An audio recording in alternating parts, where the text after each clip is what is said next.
Bismillahirrahmanirrahim. Assalamu alaikum and good afternoon, all of you. My name is Jawad ASIF, and my main supervisor is Associate Prof. Dr. Irene, and my co-supervisor is Associate Prof. Dr. Kyan Long Cap. The title of my study is Controlling Shareholdings, Intellectual Capital and Firm Performance. Well, this second slide shows the outline of my presentation. The next slide shows the overall background of my study. Basically, the Malaysia has emerged as a knowledge economy, and the main reason for this knowledge economy is that the factors of production has been shifted from land, labor and capital towards the knowledge. Therefore, in this knowledge economy, intellectual capital play a cornerstone role for company success because it is valuable, rare and inimitable resource for the company. The main issue this thesis brings into the discussion is that who will bring these intellectual capital resources for the firms, who will drive these resources. And many of the recent studies, for example, of Leong et al. 2011, they states that ownership plays a role of internal governance mechanism for the companies. Therefore, ownership can play a role of corporate governance for the firms, and controlling shareholders are the major actors that they can play their role in bringing those intellectual capital, because in most of the cases the controlling owners having more than 50% ownership, they have the more influence, they have the more power towards the decisions of the companies.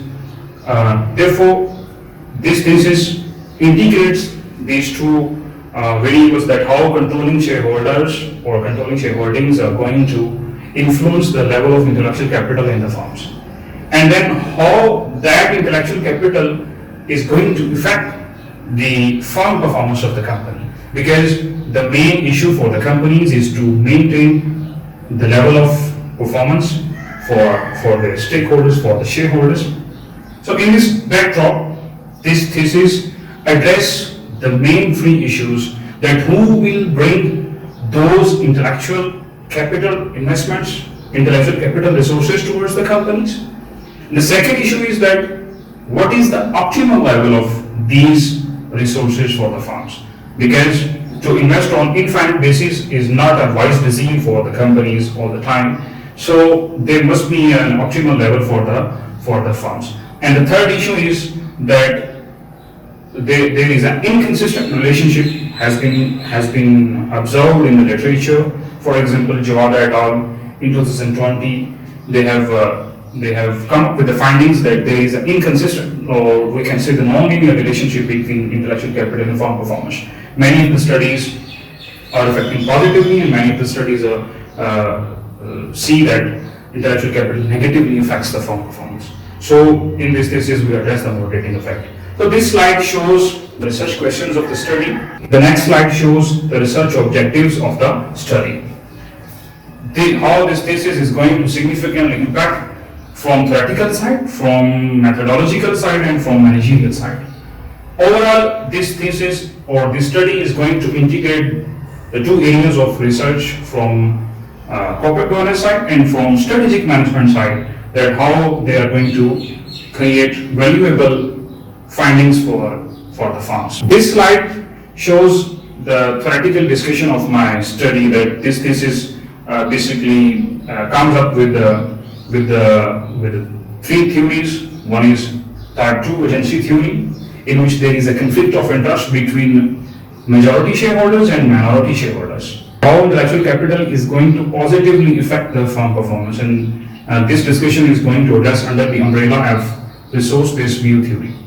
And the next theory is production theory, who will address that there must be an optimal level of IC investments, that the marginal benefits of these investments must be greater than the marginal costs of these IC investments. Therefore, the next slide, the chapter 2 will discuss the literature review, that on the basis of these past studies we develop our hypothesis. This chapter discusses the past studies on the basis of which we establish our hypothesis. The next slide shows the research framework. The research framework of the of the thesis shows that how this thesis basically undertakes the different field theories. The next slide shows the data methodology of the study. This thesis utilizes the main board of Bursa Malaysia Stock Exchange, and we collect the data from 733 firms, whereas the data is collected for 10 years from 2009 to 2018. Whereas the research design is quantitative of my study, and in preliminary analysis we collect the data, we screen the data, we make some basic analysis like descriptive statistics, test of difference, correlation analysis, and in the advanced analysis we conduct the regression analysis to test the objectives of our study. Well, this table shows the descriptive statistics of the study. In this table we can see the mean values, median values, minimum and maximum values of our variables. The next slide shows the test of difference. This table divides the overall shareholdings data into high shareholdings group and low shareholdings group. The significant results of this table shows that the variables are significantly different in high controlling shareholdings. The next slide shows the diagnostic test of the study. The next slide shows the main regression results for objective 1. The model 2.1 shows that the controlling shareholdings are positively influencing the intellectual capital, and the quadratic term of controlling shareholdings are negatively influencing the intellectual capital.